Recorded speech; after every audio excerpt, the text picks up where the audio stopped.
Monsieur le Président, le 29 janvier, j'ai demandé au ministre de la Santé s'il était possible de financer directement les organismes communautaires offrant des services de santé mentale et d'éliminer les taxes sur les services de consultation pour améliorer l'accès aux soins de santé mentale. Avant la pandémie, de nombreux Canadiens étaient confrontés à la réalité de la vie avec une maladie mentale. Mais aujourd'hui, avec tous les sondages, on voit bien que la santé mentale des Canadiens s'érode alors que la pandémie se poursuit. Il s'agit d'une crise qui aura un impact durable sur la vie des Canadiens. À chaque fois que j'ai posé des questions portant sur la santé mentale, on me disait d'aller consulter un portail web. Je connais bien cette ressource et je sais qu'elle peut être utile pour certaines personnes, mais on sait très bien qu'on ne peut pas régler tous les problèmes avec un remède virtuel. Les services en mode virtuel ne suffisent pas. La santé mentale n'est pas un risque, c'est une nécessité. Le système de santé mentale au Canada ne répond pas aux besoins des gens. Il y a de longues listes d'attente, l'iniquité et le sous-financement qui sont la cause profonde du problème. Les longues listes d'attente constituent un obstacle en partie parce qu'il y a eu un sous-financement chronique des services communautaires de santé mentale et des coûts élevés pour les soins intensifs dans les hôpitaux et les soins actifs. Lorsque les patients sont enfin inscrits sur une liste pour recevoir des soins, ils peuvent attendre de 6 mois à 2 ans pour voir quelqu'un. Si quelqu'un peut se le permettre, ils peuvent aller dans le secteur privé. Mais ce système à deux vitesses accentue les inégalités sociales. Au Canada, seulement 7 du budget des soins de santé mentale est consacré à la santé mentale et comportementale. Dans ma province natale, ce chiffre est encore moins élevé. De nombreuses personnes cherchent des solutions. Nous écoutons des parties prenantes, les personnes travaillant dans la communauté qui tentent de fournir des services.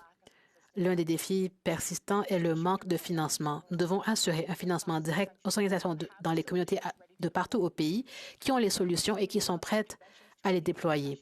Le financement d'interventions au niveau communautaire pour alléger la pression permettra aux gens d'obtenir l'aide dont ils ont besoin aussi rapidement que possible.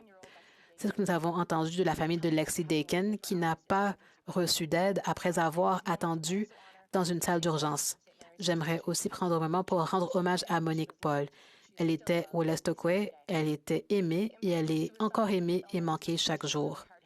Les conséquences du suicide et de la maladie mentale sont particulièrement lourdes pour la communauté autochtone. Les traumatismes sont intergénérationnels et à chaque fois que quelqu'un est perdu, surtout un enfant ou un jeune, le chagrin demeure comme un nuage au-dessus de la communauté. Ce fardeau ne peut pas être porté seul. Il nous faut plus d'aide qu'un portail virtuel ne puisse fournir. Il est temps d'être des chefs de file et de bâtir un système pour les Canadiens.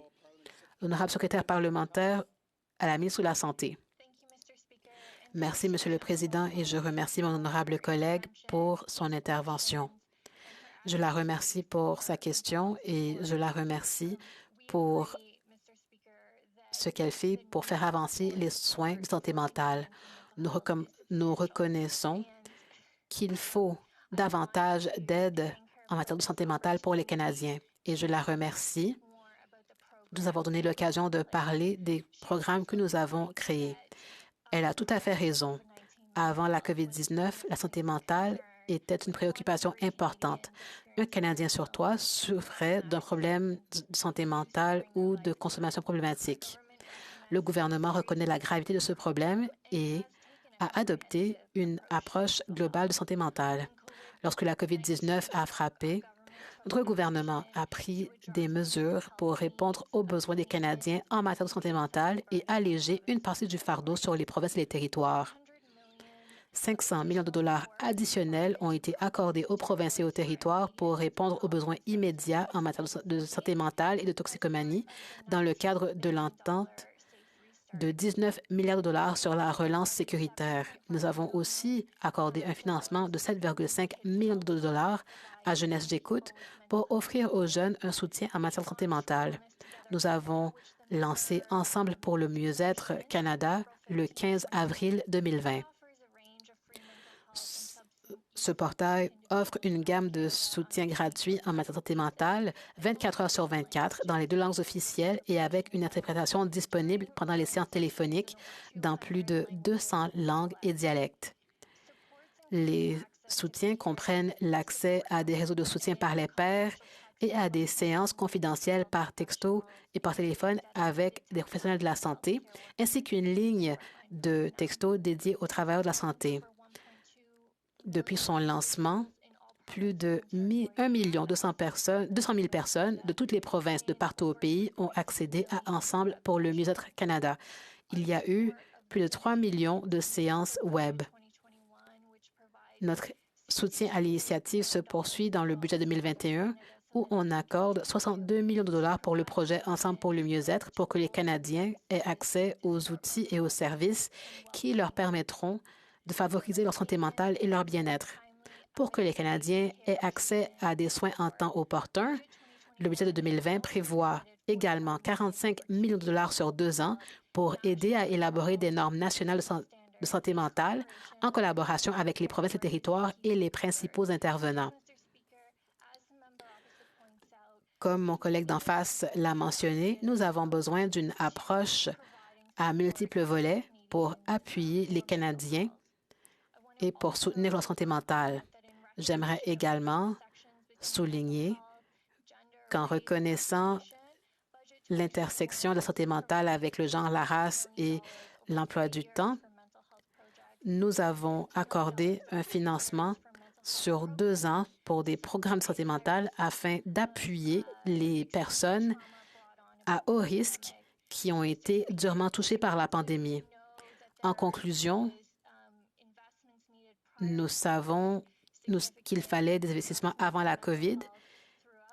Nous savons qu'il fallait des investissements pendant la COVID et une fois que nous aurons traversé la pandémie, la santé mentale et le bien-être des Canadiens demeurera une priorité pour nous. Je vous remercie. L'honorable député de Fredericton. Merci, Monsieur le Président. Il existe des solutions tangibles dont certaines sont en cours et je le sais. Non seulement l'affectation de fonds réservés à la santé mentale dans les transferts de fonds pour la santé sont mis en place et j'en suis reconnaissante, mais il faut aussi que la santé mentale fasse partie de la loi canadienne sur la santé. Il faut que les provinces et territoires aient l'aide dont ils ont besoin pour bien faire les choses. Il faut que les Canadiens aient accès à des soins de haute qualité, peu importe où ils vivent au pays.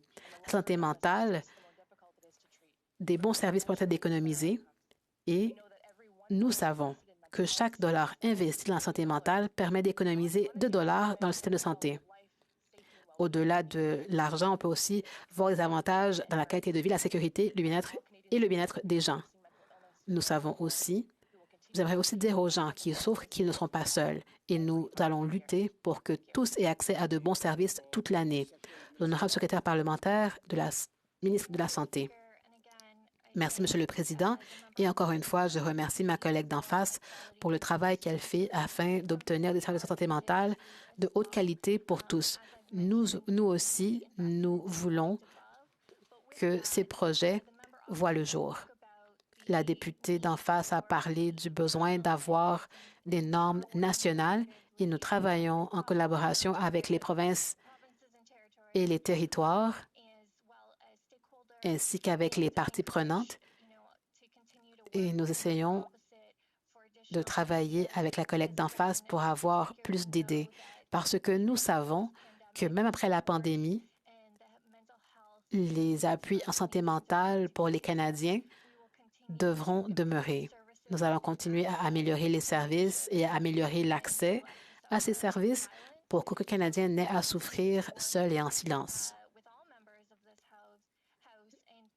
Nous allons travailler avec tous les députés et avec tous les fournisseurs de services au niveau communautaire parce que nous voulons que tous les Canadiens reçoivent l'aide dont ils ont besoin.